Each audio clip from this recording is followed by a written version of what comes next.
ब्रह्मांडाच्या अथांग पसाऱ्यात ज्या 12 राशींचे चक्र फिरत असते त्यामध्ये सर्वात शांत, संतुलित आणि आकर्षक रास म्हणून तूळ राशीकडे पाहिले जाते. न्यायदेवतेचे प्रतीक म्हणजेच हातामध्ये तराजू घेतलेली ही रास संपूर्ण जगामध्ये सामंजस्य आणि समतोल राखण्यासारखी ओळखली जाते. पण या शांत आणि हसऱ्या चेहऱ्याच्या मागे, या सुंदर व्यक्तिमत्वाच्या अंधाऱ्या कोपऱ्यात नक्की काय दडलेले असते याचा विचार तुम्ही कधी केला आहे का? जो माणूस संपूर्ण जगाला न्याय देतो, तो इतरांच्या भांडणात मध्यस्थी करून त्यांना शांत करतो, तोच माणूस स्वतःच्या मनात चालू असलेल्या युद्धाला का थांबवू शकत नाही? हा तूळ राशीच्या जीवनातील सर्वात मोठा विरोधाभास आहे. बाहेरून समुद्रासारखे शांत दिसणारे हे लोक आतून मात्र कर्माच्या आणि नियतीच्या आणि अनामिक चिंतेच्या एका मोठ्या वादळात सतत अडकलेले असतात. आज आपण तूळ राशीच्या आयुष्यातील याच गुप्त आणि रहस्यमय सत्याचा उलगडा करणार आहोत, जे सत्य कदाचित स्वतः तूळ राशीच्या लोकांनाही पूर्णपणे माहीत नसेल. अनेकदा जगाला असे वाटले की तूळ राशीच्या लोकांचे जीवन खूप सुखी, विलासी आणि चिंतामुक्त असते, कारण त्यांचा स्वामी ऐश्वर्याचा देवता शुक्र आहे. परंतु हे वरवरचे सत्य आहे.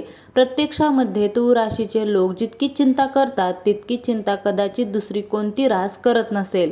त्यांचा सर्वात मोठा शत्रू हा दुसरा कोणी नसून त्यांचा स्वतःचा मेंदू असतो, जो सतत अतिविचार म्हणजेच ओव्हर थिंकिंग करत राहतो. रात्री जेव्हा संपूर्ण जग झोपलेले असते तेव्हा तूळ राशीच्या व्यक्तींचे मन मात्र भूतकाळात घडलेल्या चुका आणि भविष्यात येणाऱ्या अडचणीचे हिशोब मांडत बसलेले असते. माझा एखादा निर्णय चुकला तर काय होईल? लोकांनी माझ्याबद्दल काय मत बनवले असेल? मी कोणाचे मन तर दुखावले नाही ना? अशा अनेक न संपणाऱ्या प्रश्नांच्या चक्रव्यूहात ही रास अडकून पडते. ते आपली ही चिंता, आपले हे दुःख कधीच जगासमोर उघड करत नाहीत. जगासमोर ते नेहमी एक परिपूर्ण, आनंदी आणि खंबीर व्यक्ती म्हणून वावरण्याचा आटोकाट प्रयत्न करतात. पण या खोट्या मुखवट्यामागे एकाएकीपणाचा एक मोठा महासागर दडलेला असतो, जो त्यांना आतून हळूहळू पोखरत राहतो. या चिंतेच्या मागे केवळ त्यांचा स्वभाव कारणीभूत नसतो, तर पाठीमागे नियतीचा एक अतिशय गूढ आणि कठीण खेळ चालू असतो. तूळ राशीच्या लोकांना अनेकदा असे जाणवते की ते त्यांच्या आयुष्यात जे काही करत आहेत ते त्यांच्या स्वतःच्या इच्छेने होत नसून कोणीतरी अदृश्य शक्ती त्यांच्याकडून हे सर्व करून घेत आहे. त्यांना बऱ्याचदा एखाद्या कठपुतलीसारखे वाटते, ज्याची दोरी नियतीच्या हातात आहे. परिस्थिती त्यांना अनेकदा अशा वळणावर आणून उभी करते जिथे त्यांना स्वतःची इच्छा नसतानाही केवळ कर्तव्यापोटी किंवा इतरांच्या सुखासाठी कठीण निर्णय घ्यावे लागतात. याचे मुख्य कारण असे आहे की तूळ रास केवळ शुक्राची रास नसून ती कर्माचा देवता शनी यांच्या उच्च प्रभावाची रास आहे. शनिदेव जेव्हा या राशीवर आपला प्रभाव टाकतात तेव्हा नियती या लोकांकडून अत्यंत कठीण कर्म करून घेते. त्यांना आयुष्यात कोणतीही गोष्ट सहजासहजी किंवा नशिबाने मिळत नाही. त्यांना प्रत्येक छोट्या यशासाठी, प्रत्येक सुखासाठी प्रचंड संघर्ष करावा लागतो. हा संघर्ष त्यांच्या कर्माचा एक भाग असतो, ज्यातून त्यांना जावेच लागते. तूळ राशीचे कर्माचे चक्र हे इतर राशींच्या तुलनेत अत्यंत वेगळे आणि संवेदनशील असते. त्यांच्या बाबतीत कर्माचा सिद्धांत खूप वेगाने आणि तंतोतंत काम करतो. तुमची रास ही तराजू आहे आणि तराजूचे काम नेहमी निष्पक्ष न्याय देणे हे असते. त्यामुळे जर एखाद्या तूळ राशीच्या व्यक्तीने नकळत किंवा रागाच्या भरात कोणाचे वाईट केले तर त्यांचे वाईट फळ नियती त्यांना लगेचच परत करते. त्यांच्यासाठी कर्माची शिक्षा किंवा कर्माचे फळ मिळायला पुढचा जन्म घ्यावा लागत नाही, तर याच जन्मात आणि खूप कमी वेळात त्यांना त्यांचे भोग भोगावे लागतात. या उलट जर तूळ राशीच्या व्यक्तींशी कोणी वाईट वागले, त्यांची फसवणूक केली तर त्या समोरच्या व्यक्तीलाही ब्रह्मांड खूप कडक आणि लवकर शिक्षा देते. तूळ राशीचे लोक स्वतःहून कधीच कोणाचा बदला घेत नाहीत, कारण त्यांचे हृदय मऊ असते. पण त्यांची नियती मात्र त्यांच्या वतीने समोरच्या व्यक्तींकडून वचपा काढते. परंतु ही सर्व कर्माची गणिते माहीत असूनही, माणसांची अचूक पारख असूनही आणि भविष्यात काय घडणार आहे याचा अंदाज असूनही तूळ राशीचे मन नेहमी अस्वस्थ का असते? याचे उत्तर त्यांच्या सगळ्यांना खुश ठेवण्याचा आणि संतुलन राखण्याच्या स्वभावात दडलेले आहे. तराजूची दोन्ही पारडी नेहमी समान पातळीवर ठेवण्याच्या नादात हे लोक स्वतः स्वतःचे सुख, स्वतःची शांतता पूर्णपणे विसरून जातात. ते इतरांच्या नात्यांमधील दुरावा कमी करतात, लोकांचे संसार जोडतात, मित्रांना संकटातून बाहेर काढतात. पण जेव्हा बदल त्यात स्वतःला साध्या कृतज्ञतेची किंवा प्रेमाची गरज असते, तेव्हा त्यांना कोणीच साथ देत नाही. ज्यांच्यासाठी तूळ राशीचे आपले सर्वस्व पणाला लावलेले असते, तेच लोक वेळेवर पाठ फिरवतात. हाच नात्यांमधील दगाफटका, हीच फसवणूक त्यांच्या मनातील अस्वस्थतेचे मूळ कारण बनते.